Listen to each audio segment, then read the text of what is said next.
Hi అండి. నమస్తే. Welcome to our channel simple recipes and vlogs. ఈరోజు మన వీడియోలో రేగుపళ్ళుతో ఇన్స్టెంట్ ఆవకాయ అయితే ప్రిపేర్ చేద్దామండి.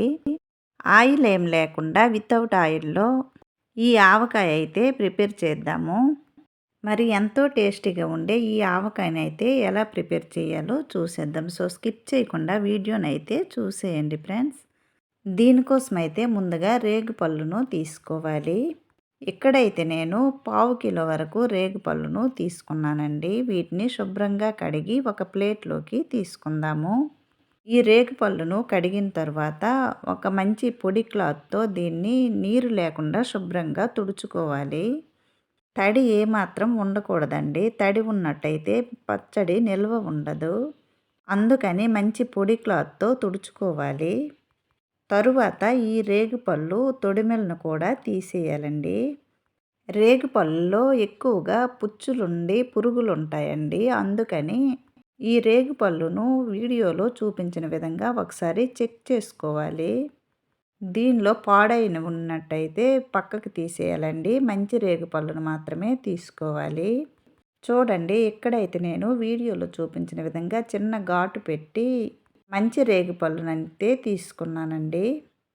ఇలా రేగుపళ్ళుతోనే ఆవకాయ కూడా చేస్తారు. కానీ దీనిలో ఎక్కువగా పురుగు ఉంటుందండి. అందుకని ఇలా చేసుకుంటేనే బావుంటుంది. ఇలా చూడండి, వీడియోలో చూపించిన విధంగా రేగుపండ్లనైతే మంచి పళ్ళన్నీ తీశాను.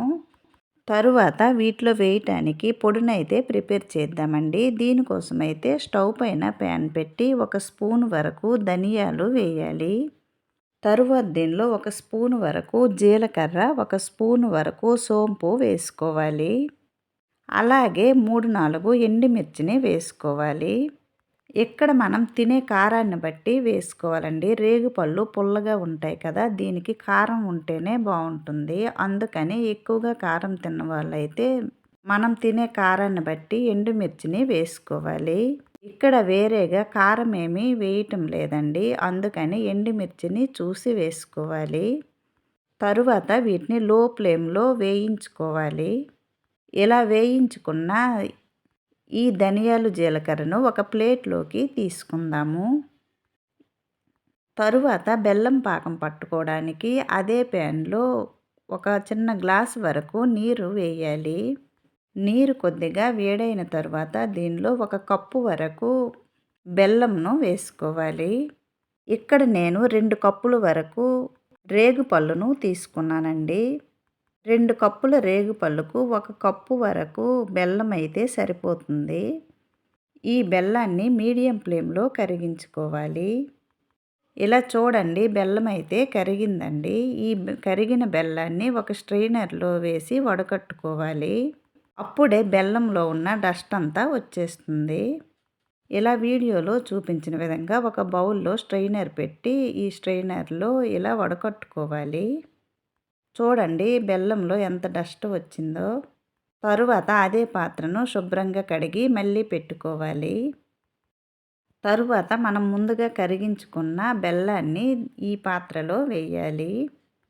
తరువాత ఈ బెల్లం కొద్దిగా మరగడం స్టార్ట్ అయిన తరువాత దీనిలో ముందుగా మనం శుభ్రంగా తుడిచిపెట్టుకున్న రేగుపళ్ళును వేయాలి.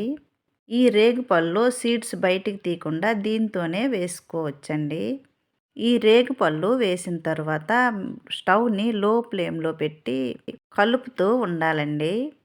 ఈలోన ముందుగా వేయించుకున్న మసాలా అయితే చల్లబడిందండి. దీన్ని మిక్సీ జార్లో వేసి పౌడర్ను చేసుకోవాలి. ఎక్కువ మెత్తగా కాకుండా కొద్దిగా బరకగా ఉండేటట్టు పౌడర్ను చేసుకోవాలి. ఇలా రేగుపళ్ళు వేసిన తర్వాత కలుపుతూ ఉండాలండి. ఈ బెల్లం బాగా మరిగి పాకంలా వస్తుంది. ఈ బెల్లం మరిగేటప్పుడు దీనిలో టేస్ట్కి సరిపడా ఉప్పును వేయాలి. తరువాత ఈ ఉప్పు ఈ రేగుపళ్ళకు పట్టేటట్టు కలుపుకోవాలి. ఇలా లో ఫ్లేమ్లో కలుపుతూ ఉన్నట్టయితే అడుగంటకుండా బెల్లం పాకం వస్తుందండి. చూడండి, బెల్లం అంతా దగ్గర పడి పాకంలా రెడీ అయ్యింది. ఇలా ఆపకుండా కలుపుతూ ఉండాలండి. అప్పుడే అడుగంటకుండా బెల్లం పాకం బాగా వస్తుంది. ఇలా రేగిపళ్ళు బెల్లం పాకంలో కలిసిన తర్వాత మనం ముందుగా వేయించి పొడి చేసుకున్న ధనియాలు జీలకర్ర పొడిని వేయాలి. ఇక్కడైతే పావు కిలో వరకు రేగిపళ్ళును తీసుకున్నాను కదండి. దీనికి సరిపడా అన్నీ ఒక్కొక్క స్పూన్ చొప్పున వేసి పౌడర్ని అయితే చేశాను. ఈ పౌడర్ అంతా వేసి ఒకసారి అంతా మిక్స్ అయ్యేటట్టు కలుపుకోవాలి. ఈ మసాలా అంతా రేగిపళ్ళుకు పట్టేటట్టు కలుపుకోవాలి. చూడండి ఇలా కలిపిన తర్వాత ఈ పచ్చడి అయితే ముద్దగా రెడీ అయ్యింది. ఈ స్టేజ్లో ఉన్నప్పుడు స్టవ్ ఆఫ్ చేసి పక్కకు తీసేయాలండి. అదే స్టవ్ పైన ఉన్నట్టయితే ఆ వేడికి ఇంకా చిక్కబడిపోతుంది, గట్టిగా అయిపోతుంది.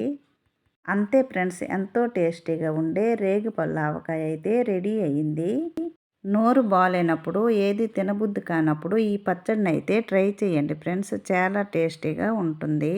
ఈ ఆవకాయను ఏమాత్రం తడి లేని గాజు లేదా ప్లాస్టిక్ డబ్బాలో స్టోర్ చేసుకుంటే చాలా నెలల వరకు నిల్వ ఉంటుంది. మరి ఈ టేస్టీ ఆవకాయను మీరు కూడా ట్రై చేయండి ఫ్రెండ్స్. అలాగే ఈ రెసిపీ నచ్చినట్లయితే లైక్ చేయండి, షేర్ చేయండి. ప్లీజ్ ఈ ఛానల్ని సబ్స్క్రైబ్ చేయండి. మరో మంచి వీడియోతో మళ్ళీ కలుద్దామండి. Bye friends.